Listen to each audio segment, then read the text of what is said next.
Check out carmarshal.com. The link is in the description. They help support us.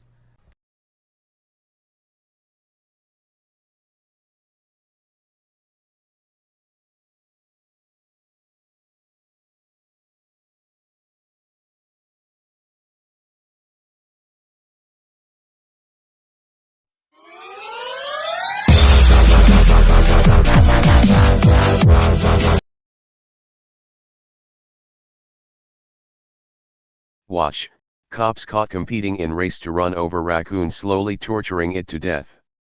A police department is insisting that its officers acted as humanely as possible, after they were caught on video competing in their squad cars to see who could run over a confused, trapped raccoon.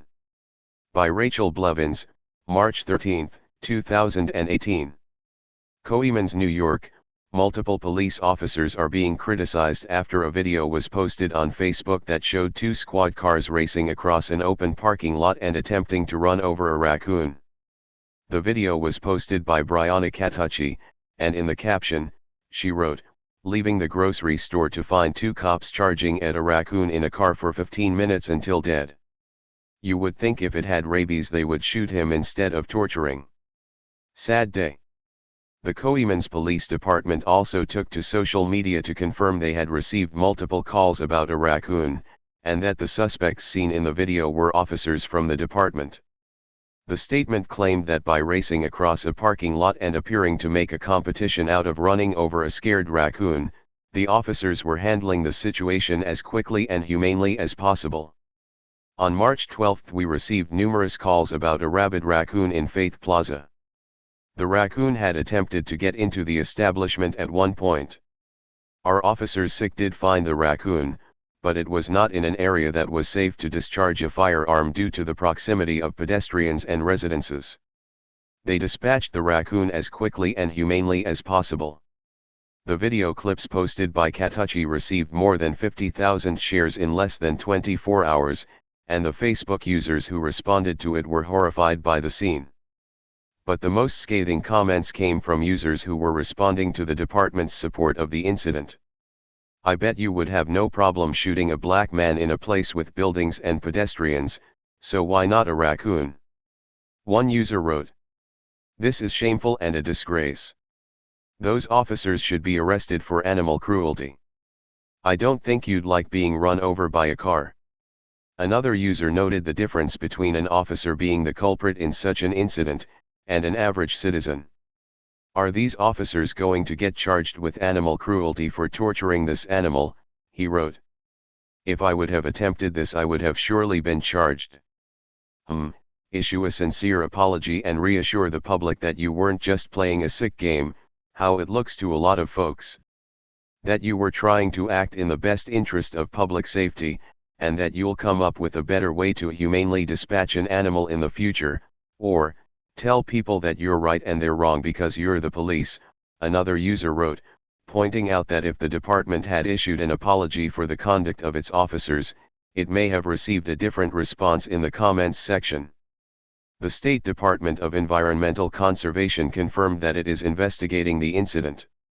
Todd Kramer, president and CEO of the Mohawk-Hudson Humane Society, told the Albany Times-Union that the organization plans to work with law enforcement to investigate this matter and ensure that this does not happen again. "We are appalled," Kramer said. "This was a completely unacceptable, reckless, and inhumane way to address the situation." Psychology Today noted that studies have shown that there is a strong correlation between intentional animal torture and cruelty, IATC, among children and murder and rape among adults. Essentially, many murderers and rapists start out by torturing and killing animals. When the science of behavioral profiling began to emerge in the 1970s, one of the most consistent findings reported by the FBI profiling unit was that childhood IATC appeared to be a common behavior among serial murderers and rapists, i.e., those with psychopathic traits characterized by impulsivity, selfishness, and lack of remorse. Many notorious serial killers, such as Jeffrey Dahmer, began by torturing and killing animals in their childhood.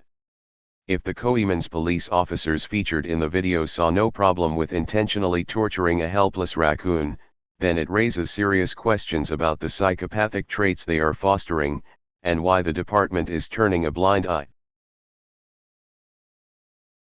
County, this is Charlotte County Cop Watch, and I wanted to explain what fair use is. You can use pieces of news articles if you're doing it for news reporting, you have commentary, and you're doing it for education purposes. So that's what fair use is, as you can see right here. Another reason why I wanted to make this video is to let you know I have just joined with Patreon. A nice thing with Patreon, I make no money on YouTube. They took the money away years ago, and so this is another way to give, and it's a nice thing too, because you can give monthly. You can give $1, $5, $10, whatever. I do 4 to 5 hours a day on trying to wake the sheeple up on how corrupt it is and different ways that you can fight the corruption. So Patreon is a way that you can do it, and then of course the old way is still there. Donate to Charlotte County Cop Watch with PayPal or credit card. So keep that in mind. 4 to 5 hours a day. I make no money, but the corruption happened to me and I'm sick of it, so I'm trying to wake people up.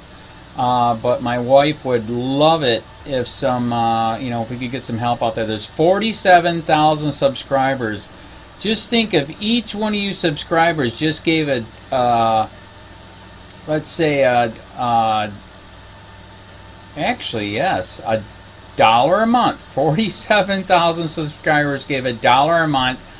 That would be awesome. That's not going to happen. But anyways, that would be great if it did happen. But do the math in your head. Just think about it. Like I said, 4 to 5 hours a day. I get no money from YouTube. YouTube has gone nuts. You can't do anything anymore. They're taking the money away everywhere. So these are a couple different ways that you can still help out with all this time that I put in. And as you know, I'm in a special situation where, at least I can do it. 4 to 5 hours a day. We have a cleaning company during the day. That's what allows me to do this, and we're debt free. So this is my hobby. I don't go fishing and all that other crap. I try to save the world.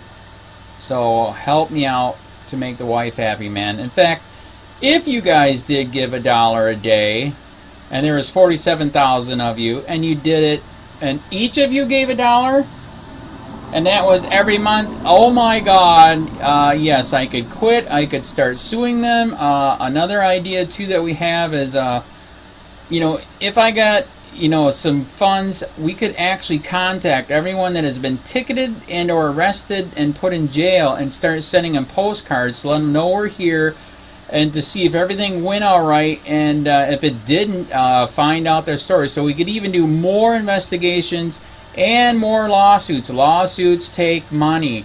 So just think about that. 47,000 of you so far right now. $1 a day. $1 a month on Patreon, or $5 a month Patreon, 10, 20, whatever. Just do the math in your head. Help out. This is a lot of work every single day. Thanks.